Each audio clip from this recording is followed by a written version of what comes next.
our beloved Boss Mike Cervera.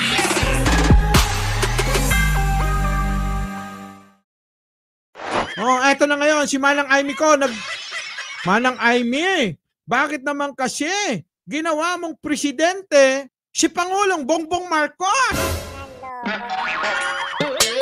Siyempre, ading niya yon, Boss Mike. Kahit na anino, di ba? Kung alam niyang gano'n, bakit niya ginawang presidente?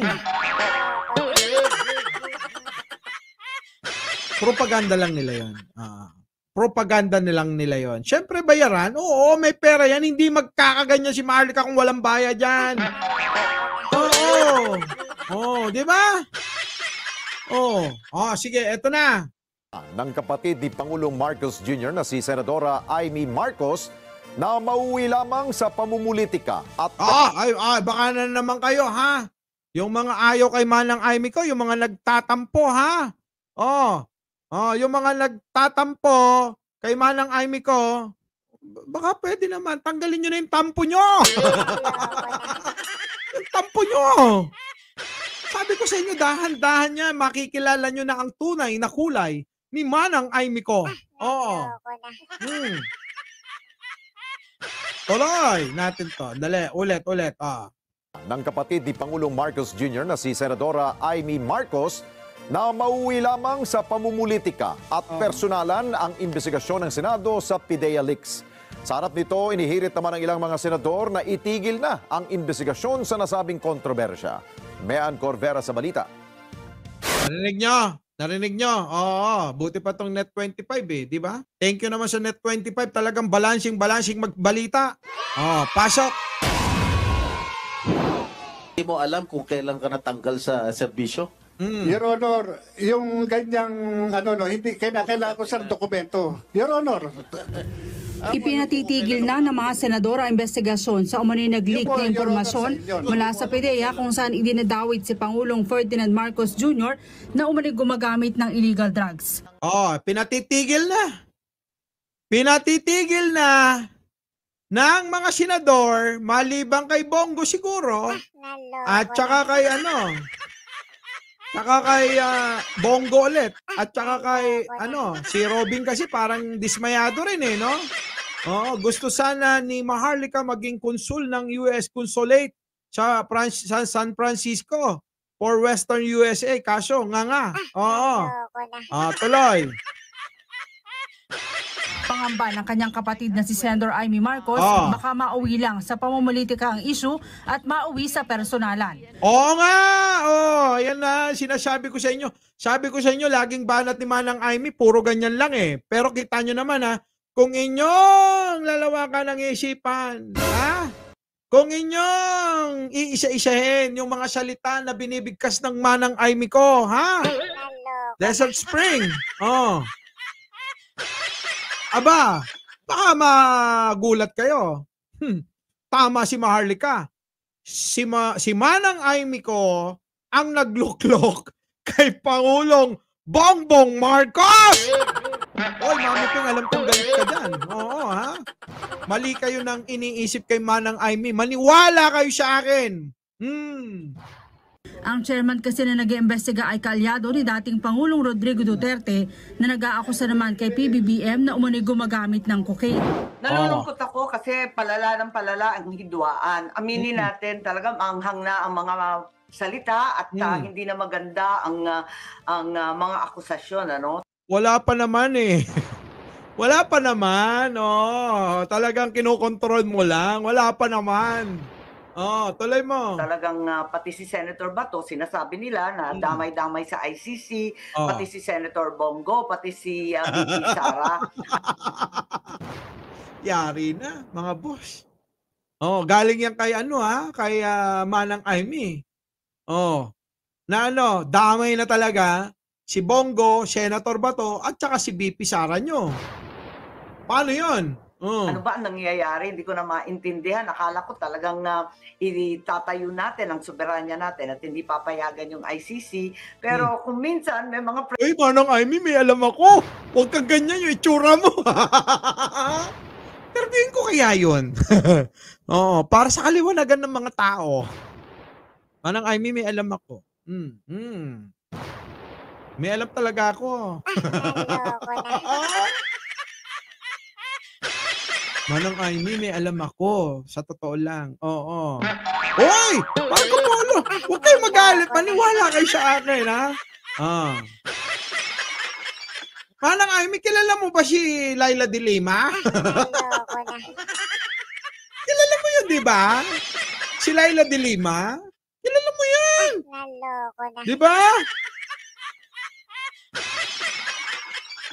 Sino-sino pa ba yung kasama ni Laila de Lima?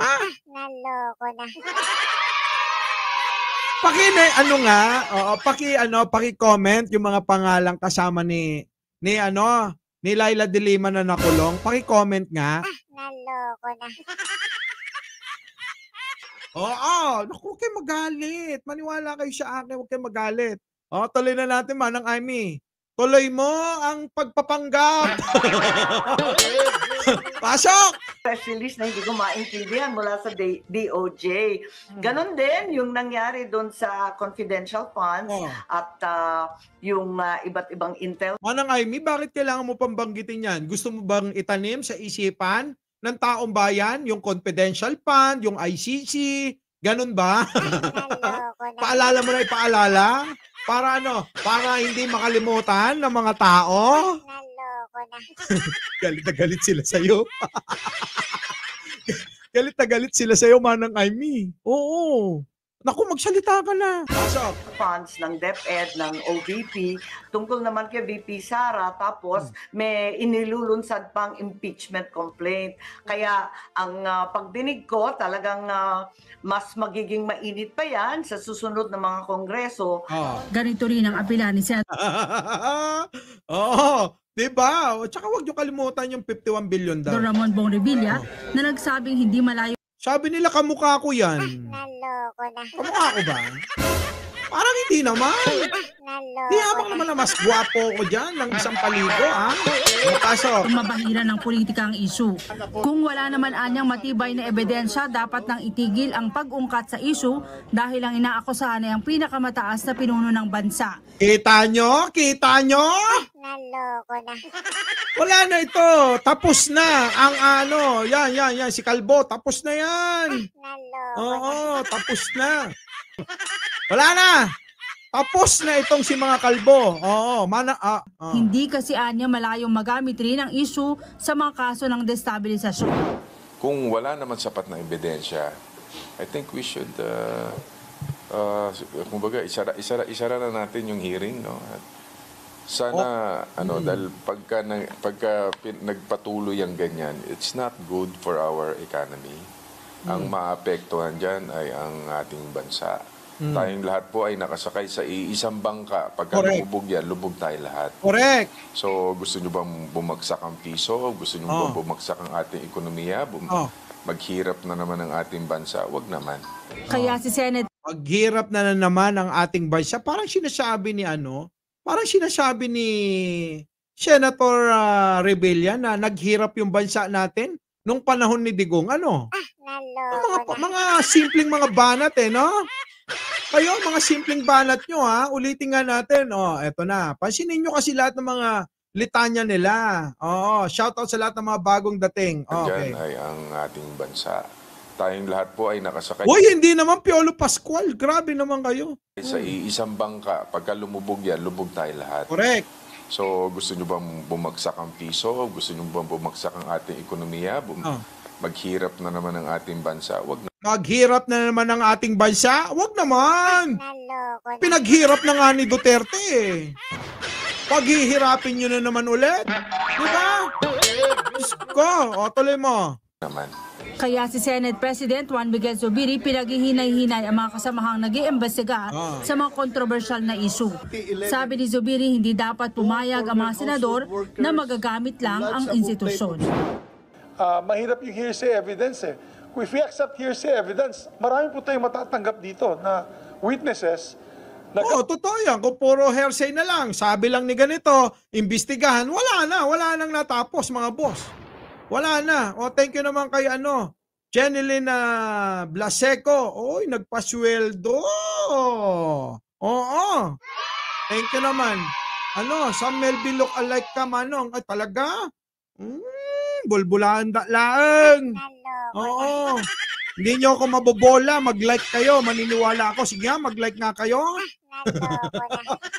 Wala na, mga boss, itong hearing ni Bato.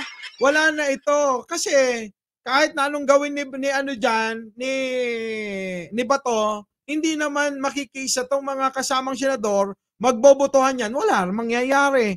Kaya itigil mo na lang, Bato. Waste of time daw yan, di ba? Waste of time, totoo yan, oo. At pera, nagagastos mo, Bato, sayang. Sa walang kakwenta-kwentang bagay.